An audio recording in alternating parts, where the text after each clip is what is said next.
भीती नको माणसाला वाटते. भीती आली कशामुळं त्याचं कारण या ठिकाणी सांगितलं. भयम द्वितीयाभिनिवेशतस्यात् ईशादपेतस्य विपर्ययो स्मृतिः तन्माययातो बुध आभजेत्तं भक्तैकयेशं गुरुदेवतात्मा.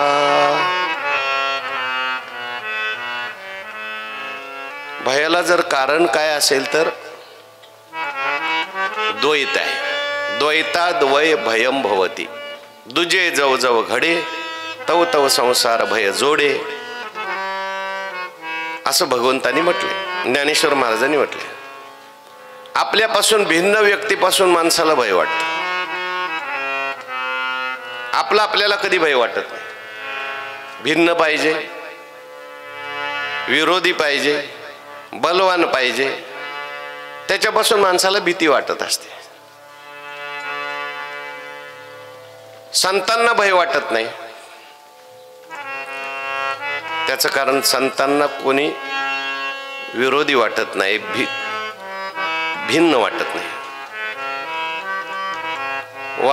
वाल्या कोळी मारण्याकरता आला नारद महर्षींना. नारद महर्षी हसत होते.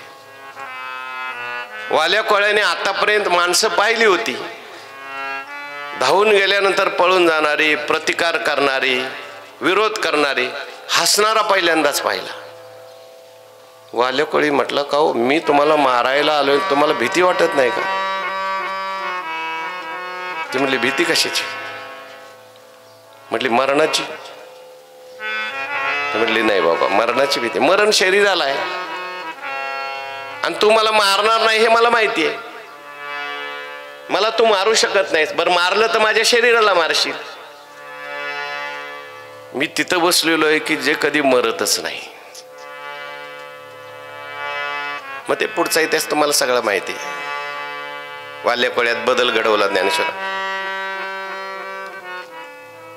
भीती का लागली माणसाच्या मागे? भयाचे मूळ दृढ अज्ञान, त्याचे निवर्तक मुख्य ज्ञान. तेथ का लागले भगवत भजन, ऐसा ज्ञानाभिमान पंडिता.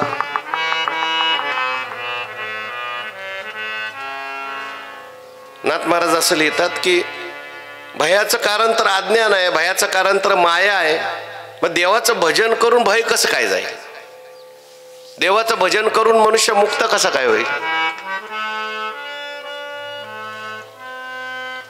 त्याचं कारण, त्याचं उत्तर नाथ महाराज लिहितात.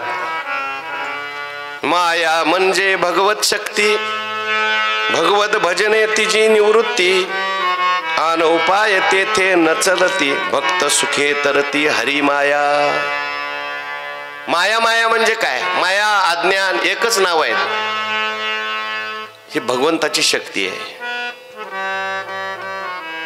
आणि जोपर्यंत भगवंताची भक्ती मनुष्य करत नाही तोपर्यंत अज्ञान माया निवृत्त होत नाही.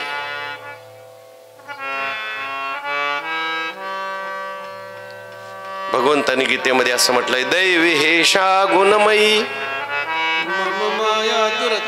मम माया दुरत्यया मामेव ये प्रपद्यन्ते मायामेतांतरन्ति ते.